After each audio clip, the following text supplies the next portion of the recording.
বলেছিলেন যে এই বিষয়ে তারা সম্মত হয়েছেন এবং তারা এটা ভবিষ্যতে কাজ করবেন বলে জানিয়েছেন। আমরা সেখানে বলেছিলাম যে বর্তমান যে নির্বাচন এবং নির্বাচনী ব্যয়ের যে নীতিমালা রয়েছে সেই বিষয়ে পরিবর্তনের কথা আমরা জানিয়েছি। কমিশন এই বিষয়ে তারা সম্মত হয়েছেন যে আচরণবিধিতে তারা পরিবর্তন করবেন এবং নির্বাচনী যে ব্যয় রয়েছে সেই বিধিমালাতেও তারা পরিবর্তন করবেন।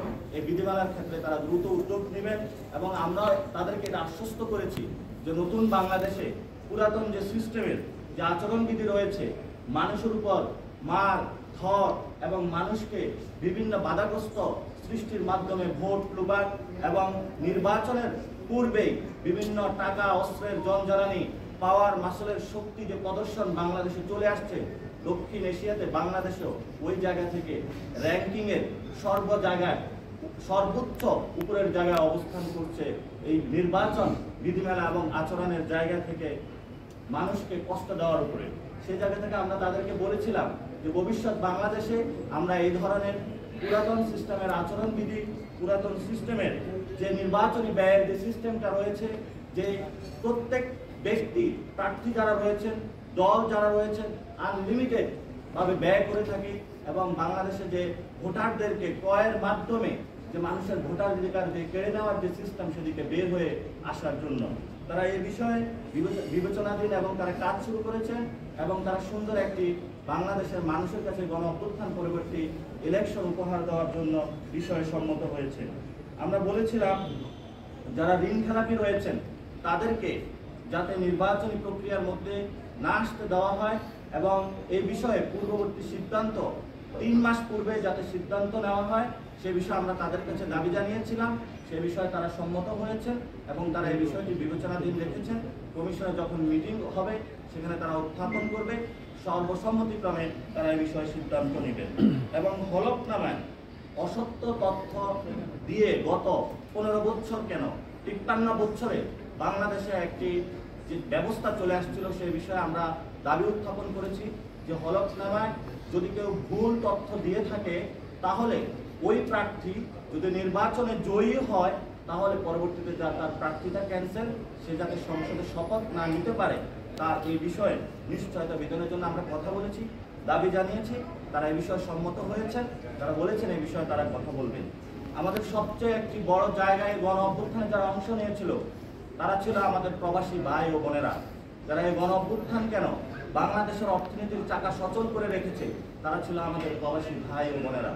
কিন্তু এই প্রবাসী ভাই এবং বোনদের জন্য গত 53 বছরে নির্বাচন কমিশন থেকে যথাযথ কোনো উদ্যোগ নেওয়া হয় নাই।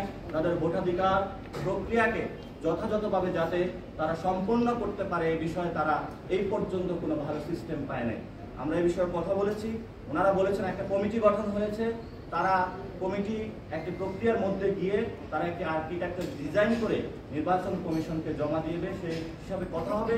তো আমরা বলেছিলাম সবার যাতে ভোটাধিকার যারা প্রবাসীতে রয়েছে তাদের যদি নিশ্চিত না করা হয় তাহলে গণ অভ্যুত্থান পরবর্তীতে বাংলাদেশে নির্বাচন প্রক্রিয়া প্রশ্নবিদ্ধ হবে। আমরা তাদের নীতির যে অধিকার গত 15 বছরে ফেসিস্ট খুনি হাসিনা কেড়ে নিয়েছিল, এই সময় একটি সুবর্ণ সুযোগ এসেছে বাংলাদেশের সামনে। স্বাধীন বাংলাদেশ নতুনভাবে মুভিং হচ্ছে, সেই জায়গাতে আমরা নবীনতম দল হিসাবে অন্যান্য দলগুলোকে একসাথে নিয়ে সময় একটু সুযোগ করে দেওয়ার জন্য নির্বাচন প্রক্রিয়ার মধ্য দিয়ে অংশগ্রহণ করার জন্য আমরা একটু সময় চেয়েছিলাম।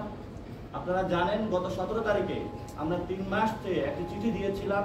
আজকে কমিশনের কাছে এই বিষয়ে আমরা কনফার্মেশন চেয়েছি যে আপনারা কি আমাদের চিঠি পেয়েছেন কিনা সেখানে, এবং তারা এই বিষয় নিয়ে কথা বলেছেন কিনা, তারা কথা হয়েছে। আমরা সময় চেয়েছি, এই বিষয়ে তারা বিবেচনাধীন রেখেছেন বলে আমাদেরকে জানিয়েছেন। তারা আমাদেরকে এই বিষয়ে জানাবেন পরবর্তীতে চিঠি দিয়ে এবং গণবিজ্ঞপ্তি প্রকাশের মধ্য দিয়ে। এবং আপনারা জানেন যে রাজনৈতিক দলের যে গত 53 বছরে আমাদের যে সংস্কৃতিটা রয়েছে এই সংস্কৃতির মধ্য দিয়ে একটি সুষ্ঠু প্রক্রিয়া নির্বাচন অসম্ভব হয়ে পড়েছে। রাজনৈতিক দলগুলোর ইন্টারনাল ডেমোক্রেসি নাই, রাজনৈতিক দলগুলো বিভিন্ন ঋণ খেলাপিকে আসন দিয়ে থাকে, ভালো মানুষকে প্রার্থিতা কখনো তারা দেয় না। অলিগার্ক যারা আছে তাদের প্রার্থিতার মধ্য দিয়ে একটি বাংলাদেশে খারাপ কালচারের দিক মধ্য দিয়ে বাংলাদেশের নির্বাচন ব্যবস্থাকে ছেড়ে দিয়েছে। এ বিষয়ে আমরা তাদেরকে বলেছি যে দলগুলো যাতে একটি আচরণবিধির আওতায় নিয়ে আসতে পারে, যাতে তাদের ইন্টারনাল ডেমোক্রেসি ঠিক থাকে এবং তাদের মধ্যে যে আগে পুরনো বন্দোবস্তের যে সংস্কৃতি তারা থেকে বেরিয়ে এসে নতুন একটি সংস্কৃতির দিকে যাত্রা শুরু করতে পারে, সে বিষয়ে আমরা তাদের কাছে দাবি জানিয়েছি। তারা এই বিষয়ে বিবেচনাধীন রাখবেন বলে জানিয়েছেন। এবং আমরা দেখেছিলাম গত 15 বছরে